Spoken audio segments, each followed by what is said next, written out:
Assalamualaikum sahabat semua. Bertemu kembali kita di Psikologi Jalanan.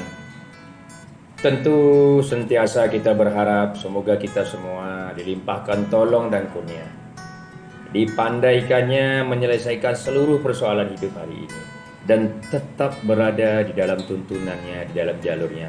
Seberat apapun, sepanas apapun menggenggam kebenaran. Karena disitulah kita sangat berharga. Hari ini kita coba mengurai sedikit banyak tentang Isra dan Mi'raj. Kita coba pertemukan atau kita coba perbandingkan dua hal yang berbeda, yang sangat populer, kadang menjadi momok, kadang menjadi mitos di dalam umat Islam bangsa Indonesia, termasuk kami sendiri hari ini. Sampai setua ini di umur 46-47 tahun, tidak memahami makna, tidak mengerti apa itu Lailatul Qadar dan apa itu Isra Mi'raj. Pada hakikatnya, ketika kita akan menelaah, meneliti, kita harus melihat berbagai faktor. Yang harus diingat yang pertama, tetaplah gunakan akal. Akal untuk berpikir, untuk menelaah, untuk mencari ibrah, natijah, pembelajaran hikmah dari apa saja yang diturunkan dari kitab suci, yaitu Al-Quran. Karena sesungguhnya Al-Quran itu adalah kisah, cerita-cerita, pembelajaran-pembelajaran nyata yang diaktingkan, yang disunnahkan, yang sunnanun dari skenario-skenario Allah, yaitu sutradara Allah dari Nabi Adam sampai Nabi Muhammad, yang pasti berulang pada zaman kita. Maka gunakanlah akal. Setelah Rasulullah tiada, baginda tiada, hanya akal yang akan menemani diri kita untuk menelaah dan berpikir dengan bersandarkan kepada dua tiang utama, yaitu Al-Quran, yaitu kalau Allah Ta'ala, ucapan Tuhan, ucapan Allah yang pertama dulu, yang tertinggi, kemudian dibarengi beriring berjalan dengan qalan Nabi, ucapan Nabi yang kita sebut dengan hadis sahih. Nah, dari sini akal harus berjalan, yang nanti akan melihat berbagai kisah sejak Abu Bakar sampai Ali, sampai beberapa sahabat mulia sampai ke sini, betapa berperannya akal. Maka sering afala ta'qilun, afala tafakkarun, ada kata ya ulil albab. Jadi Allah tidak menginginkan keislaman yang membabi buta, yang taklid buta, yang tidak mengerti apa-apa. Bahkan solat pun yang kononnya dijemput dalam Isra dan Mi'raj, Allah tidak menginginkan dalam keadaan mabuk. Sampai digambarkan, janganlah kamu sholat dalam keadaan mabuk sampai kamu mengerti apa yang kamu ucapkan. Tuh. Jadi bukan yang dipentingkan bukan banyak sholatnya, berjamaahnya, tapi yang dipentingkan memaknai, mengerti apa yang kita ucapkan. Karena sholat bukan untuk Allah, sholat adalah untuk rohani kita sendiri. Jadi sholat itu efeknya untuk diri kita. Begitu juga ketika kita berkaidah ingin mencari, maka dengan mengembangkan akal, mempelajari sains dan teknologi, itu bisa kita gunakan untuk mencari pelajaran, natijah dan ibrah. Jangan takut menafsirkan Al-Quran, karena Al-Quran sudah ada tafsirnya secara Departemen Agama. Adapun di bidang keilmuanmu, tafsirkanlah dengan amalmu.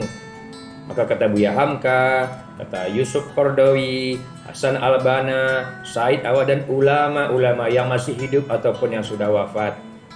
Apa katanya? Tafsirkanlah Quran dari mana saja keahlianmu, dari skillmu, dari bidangmu. Kenapa? Karena Al-Quran seperti intan, dia akan bercahaya kemana saja kamu terangkan. Bahkan sampai dikatakan sahdan, andai pun orang kafir menafsirkan Quran, dia akan mendapatkan natijah pembelajaran dari Quran. Apalagi kita umat Islam. Jadi jangan takut. Pelajari Quran, mempelajari Islam. Baca literatur, buku banyak. Dari IAIN banyak seluruh Indonesia. Dari universitas yang ada di luar negeri, yang termah ada. Oh, kita takut menggunakan ada. Yang dari NU online, Muhammadiyah online. NU siapa? Hasyim Asy'ari. Siapa dia? Contoh. Muhammadiyah atau Kiai Haji Ahmad Dahlan. Itu orang-orang yang ada pilihan. Oh, kalau kita takut, beli bukunya. Jadi jangan takut mempelajari ilmu dari mana saja. Oh, kiai-kiai terkenal, baca semua. pelajari semua. Dan hakikatnya ternyata yang menyentuhkan hidayah adalah Allah. Bukan buku, bukan kiai, bukan ustaz. Maaf, Abu Thalib, paman Rasulullah, yang mati-matian membela Rasulullah, ternyata hidayah. Walaupun Muhammad mati-matian menyampaikan, ucaplah syahadat wahai pamanku, ternyata tidak mengucap. Maka dalam kesedihan turunlah ayat, bukan engkau yang menjadikan manusia itu beriman. Kau takkan sanggup menjadikan manusia beriman, tapi hidayah dari Allah lah. Dan begitu juga Fir'aun. Bagaimana Fir'aun yang membesarkan Musa ketika di akhir hayatnya ingin bersyahadat, tapi ketika kata Allah, terlambat hidayatmu ketika sudah bertaut laut merah, ketika ajal di tenggorokan. Jadi jangan takut, hidayah milik Allah. Isra Mi'raj dan Lailatul Qadar. Ketika kita memahaminya, yang kita cari adalah apa makna, apa sasaran yang ada di dalamnya. Bicara Lailatul Qadar, kita harus tahu. Yang dicari di situ adalah malam mulia karena turunnya wahyu dari langit, yaitu Quran. Maka berapa banyak kita sampai umur tua ini, ketika bulan Ramadan tidur di masjid, menunggukan berhari-hari. Tapi sampai seumur sekarang kita tak merasakan perubahan Lailatul Qadar, tidak mendapatkan Lailatul Qadar. Kenapa? Karena kita tidur di masjid berhari-hari, dalam 30 hari, tapi kita tak pernah buka Quran. Kita tak tahu arti umum Al-Fatihah saja, Bismillahirrahmanirrahim, Alhamdulillahirabbil alamin. Kita tak kenal. Kenapa begitu? Karena Lailatul Qadar malam turunnya Quran. Jadi jangan Lailatul Qadar malamnya itu yang kita tunggukan, tapi Qurannya itu yang kita masukkan ke dalam dada. Tuh. Jadi kita pahami maknanya dulu.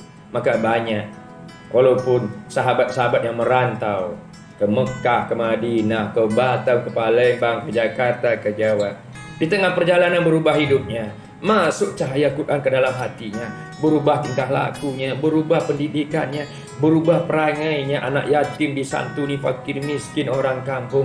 Itu Lailatul Qadar telah mendatangi jiwanya. Dia melakukan perubahan selama-lamanya. Begitu maknanya kita, karena hatinya sanggup menerima Quran. Jadi bukan ditunggukannya 30 hari malam genap, malam ganjil, tapi Qurannya nggak dipahami, tak dibaca, literatur tak dibaca. Begitu juga Isra dan Mi'raj. Kita peringati setiap hari, tapi kita tak pernah paham apa yang dinaiki ke langit. Kenapa dia langit? Siapa yang dijumpai?